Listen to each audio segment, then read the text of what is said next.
Okay. Hey, one, two, two, two, two, one, two. Hey, good. I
You can go over there if you want to. But you have to sit like this.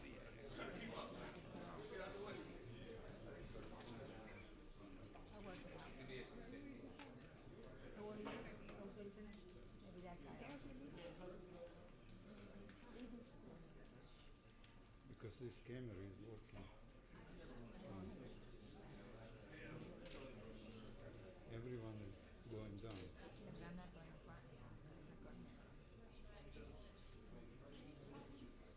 You can bring another chair and sit right there, but not him.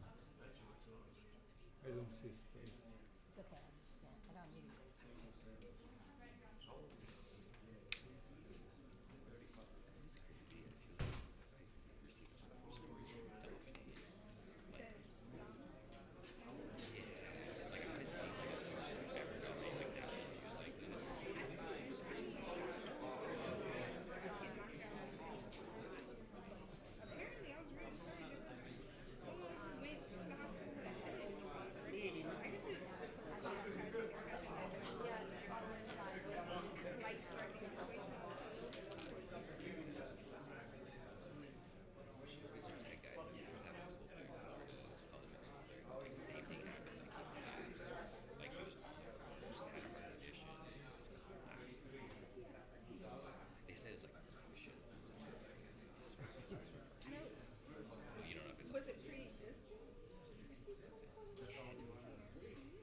Michael, do you need chair?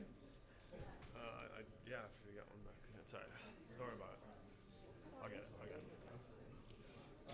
I'm going to stand and just, you know.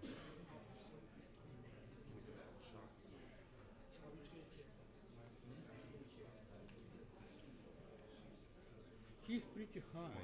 Here, if I can get it through here. Do you mind if I just grab a chair real quick? I'm just gonna.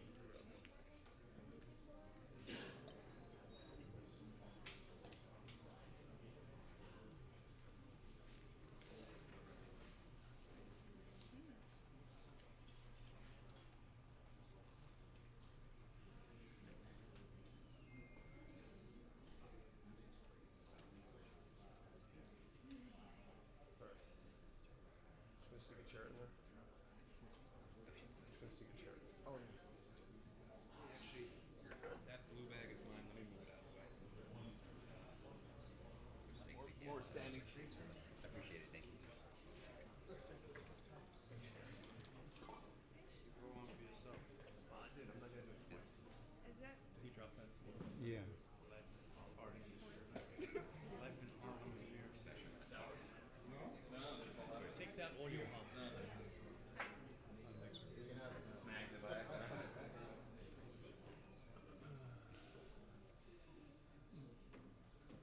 Not his, not mine. Whatever. Good, man. Where is this place? Oh yeah? See if you get it. Where are you now? It's Brooklyn. Is that, I think usually When's the third? I live near, you remember Chris Cunningham? He used to be on the mayor's detail. Bloomberg was mayor. Tall Irish guy, reddish hair. Oh yeah. I see that bump into him. He lives in my neighborhood. He was in that subway video. The subway video. Which subway? Oh, he was in it. No. Oh, yeah. Unhinged guy. That guy.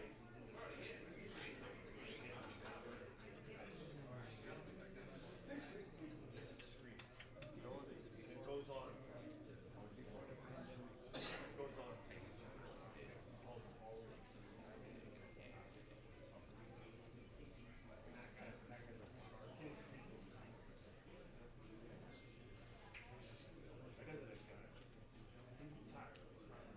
Chris? I think they all those guys started working by the security or something. I don't see him around. Oh yeah. He's the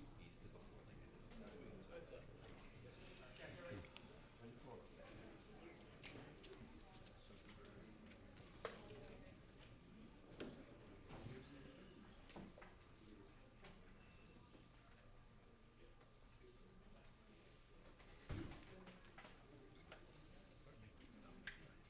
Be careful.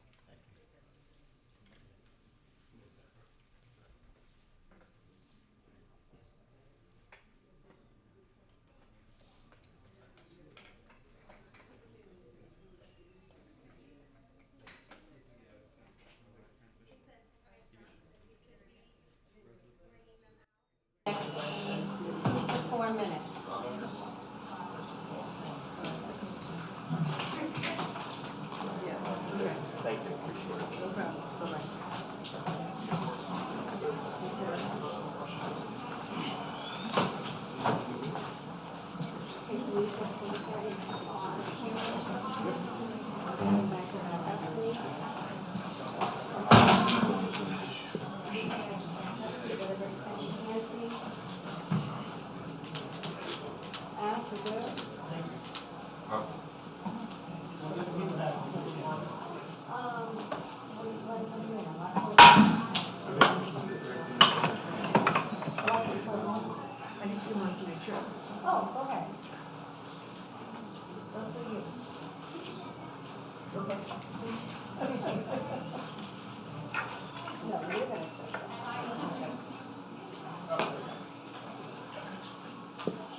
So,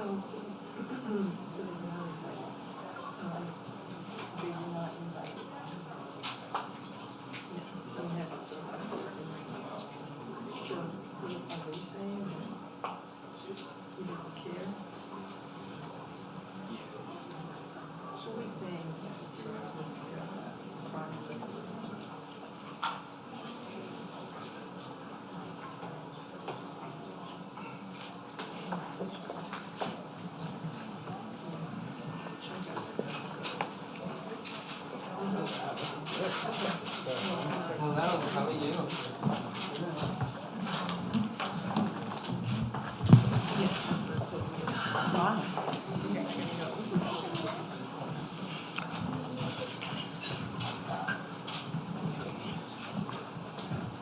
Well, thank you all, and Happy New Year.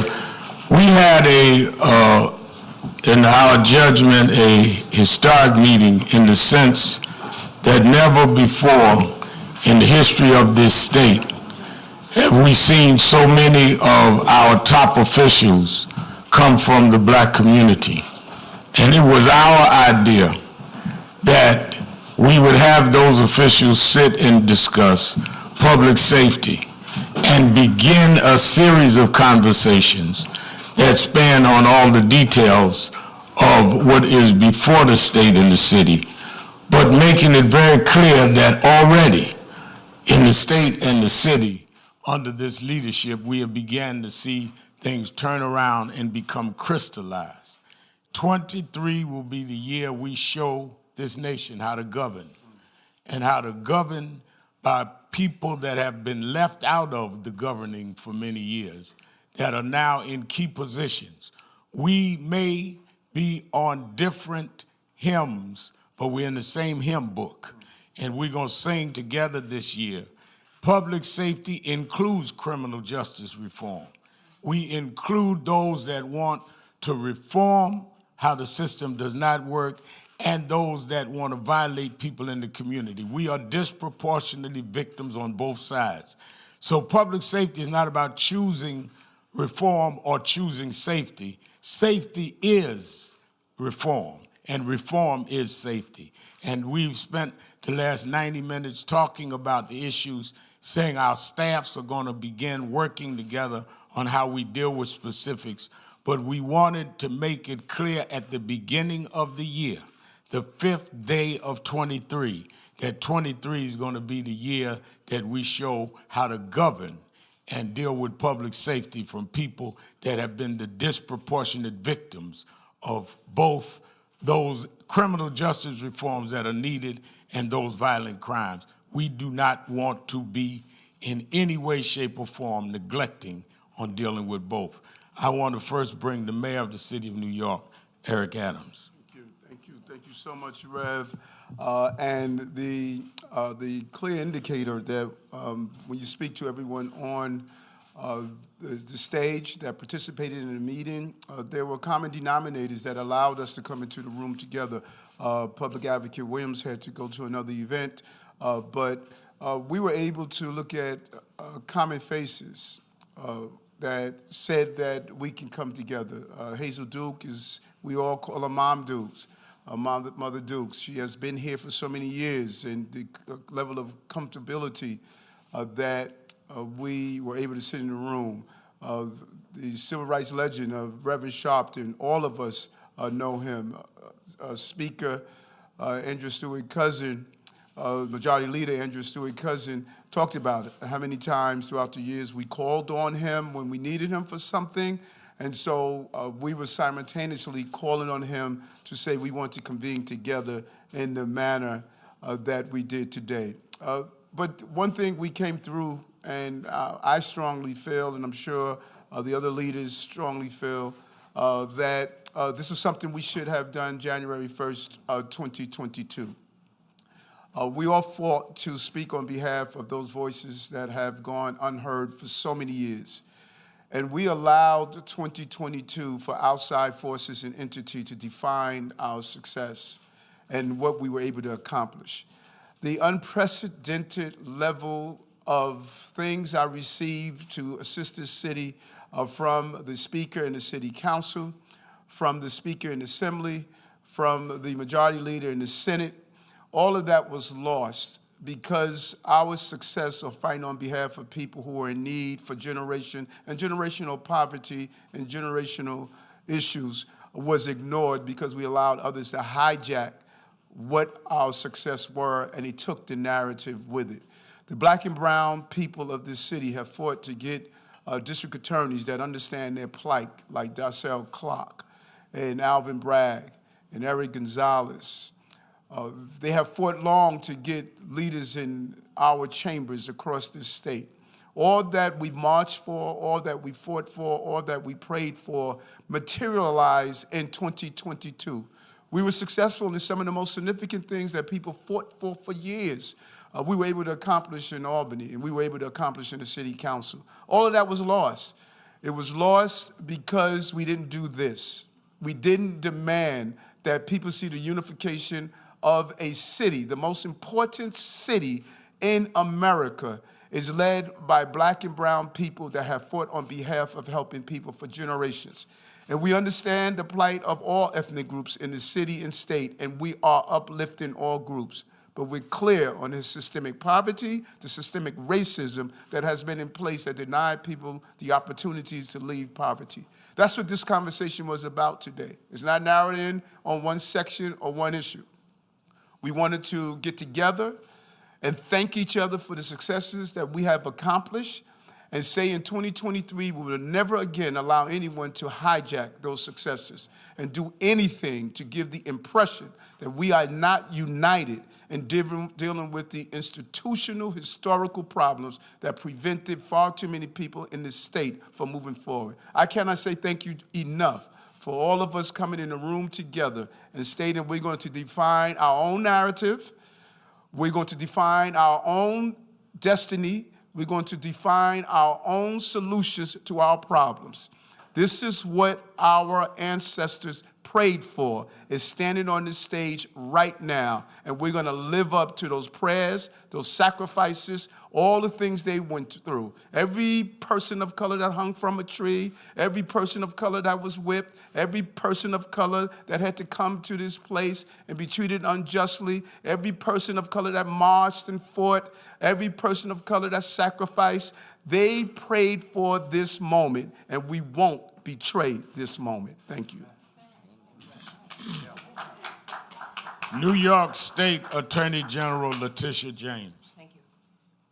First, I don't want it reported that Alvin Bragg did not attend. Alvin Bragg was on the virtual. He is, as most of you know, suffering from COVID, and he did give remarks at our meeting. So Alvin Bragg is with us. As the Attorney General of the state of New York, I know most of you know, I have removed over 400 some odd guns off of the streets of New York State.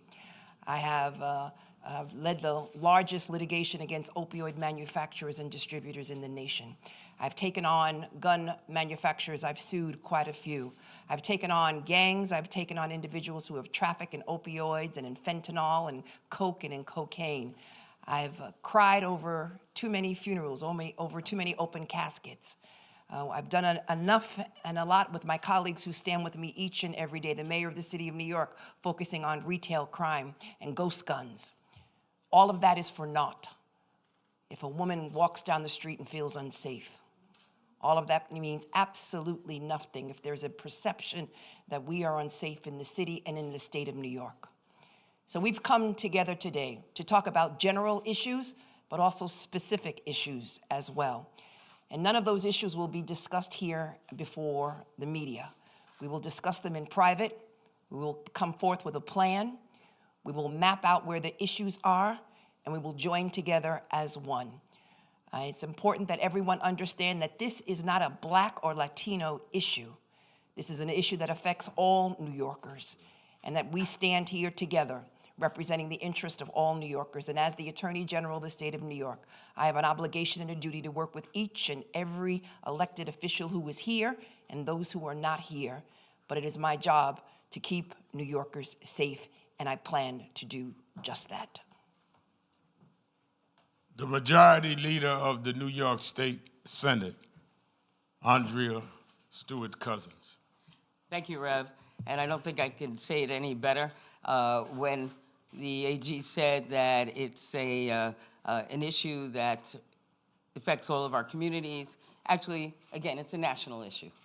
But I'm happy that here in New York State, there is so much leadership that have been talking about the issues. We all have different issues, different priorities. We have emphasis on one thing or not another, but we're all united in the understanding that we are here to serve the people and to find ways to build them up, to keep them safe, and to really be the beacon of progress that we want to be. And the way we do this best is by communicating one to another. We love the press, but we don't need to communicate with each other through the press. What we have to do is find a way with all of the things that are on our respective agendas to take that time to sit down together so that we could be the most effective on behalf of the people that we are serving. So again, I want to thank the Rev, and I want to thank all of my colleagues in government. And again, this will be a year where the communication will be key so that we will be able to get the results that people expect. Thank you.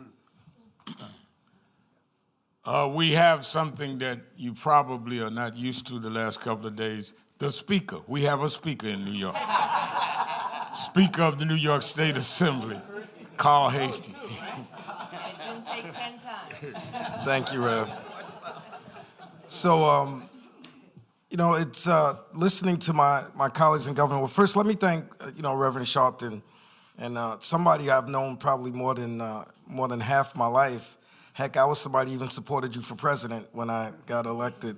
So I have such a deep relationship with the Rev, and I do look to him, for counsel, and I'm glad that he was able to bring us together. And I'd say one of the big takeaways from this, and as the Majority Leader said, communication and cooperation, I think, is the two things that came out of this. And we all want our communities to be safe. We want people, as Jumaane Williams said, there's a distinction between being safe and feeling safe, and we actually want people to be both.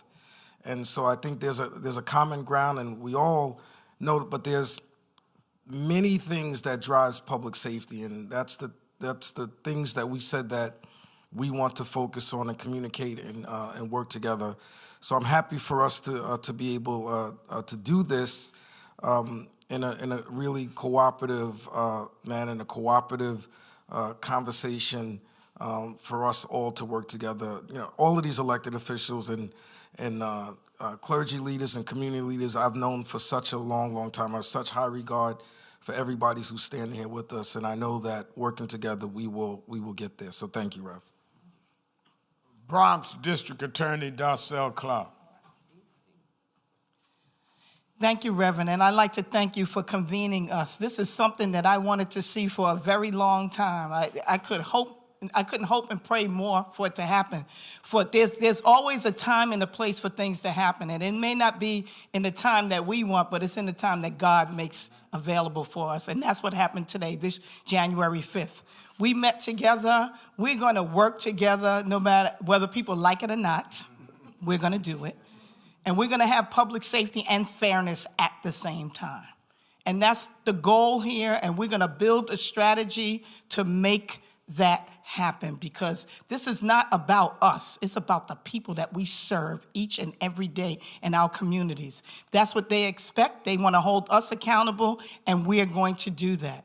Anybody that wants to bring harm to our communities need to know that there's some responsibility and accountability on their part, but we have to get to the root causes of what's causing the crime in the first place. We have to talk about those difficult things like poverty and housing and education and lack of jobs. That's what leads people to the criminal justice system. People, we need to put resources in preventing them from coming into the system in the first place, and if they do come into the system before me and my other colleagues in government and law enforcement, we need to have off-ramps for them for whatever reason why they got there. See what justice looks like for each and every individual, and it's going to look different for each and every one.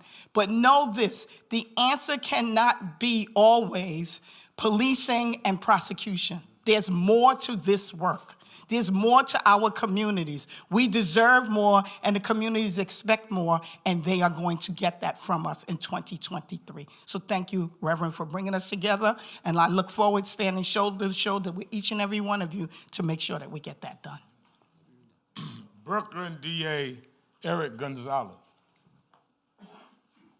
Good evening. I want to thank Reverend Sharpton for bringing us all together and leading this conversation about how we can all make sure we're rowing in the same direction, we're pulling the levers in the same way to make sure that our communities feel safe, are moving towards more safety, and also that we're addressing the inequities and the unjust parts of our system. There's structural problems with the way we've organized our criminal legal system, and we're working together to fix those structural issues so that people can actually be safe in their homes, in their communities. And I believe, and we're moving in the right direction. We have to also amplify that message to our communities so that people can start to feel that there's actual safety, and not just that we're telling them they're safe. They have to actually start to feel it. And so working together to provide the resources in our community that will allow people to access services and work towards a fair and just criminal legal system is something we're all committed to, and I'm appreciative to all of the press coming today to hear us standing as a collective voice saying we are going to move this city in the direction that our constituents want, and I want to thank the mayor also for his leadership on criminal justice issues. Thank you. And we have two speakers in New York, the Speaker of the New York City Council, Adrienne Adams. Imagine that, 2 speakers. Again, thank you to Reverend Sharpton for convening this amazing group of leaders that I am more than honored to stand in partnership with. Public safety being at the top of everybody's agenda, most certainly at the top of ours in governmental leadership for the city and state of New York. We are committed to being unified and working together when it comes to public safety, when it comes to having the perception of public safety really, really be the reality and not just the perception. Our New Yorkers, upstate and downstate, need to understand that we are a collective and that we do hear their voices. As was said, we are the servants of the people. We hear the people, and we are here to work collectively to serve the people. So when it comes to public safety, we have come together this evening in this wonderful place, in this hallowed ground that I have called it in the past, to make sure that everybody understands that there is no division at this top of New York City, that we are all one collective. We understand the mission that we have to do, and it is to serve the people of New York in the best capacity that we have, because that is what we were brought here to do. I am here to say thank you to all of my colleagues in government. We are here for a purpose. We understand that, and I'm so looking forward to continuing the work together for the people that put us here. So thank you very much, Rev.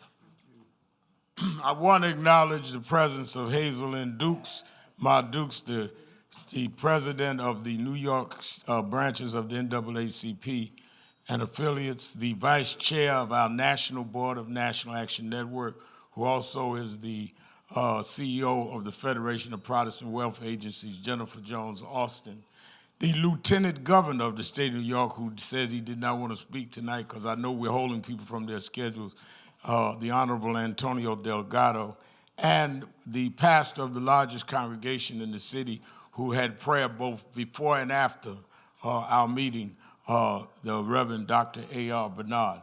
We thank them for their presence. From this stage, we fought for George Floyd. We fought for Eric Garner. Eric Garner's family and Floyd's family is here every Saturday. But from this stage, we also took a one-year-old boy's family and took care of them, funeralizing them that was killed in gang warfare.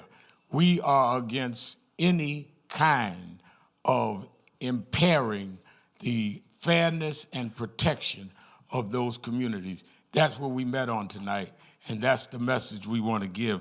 To protect the message, I've asked all our principals not to take questions. You just got all you're going to get. God bless you.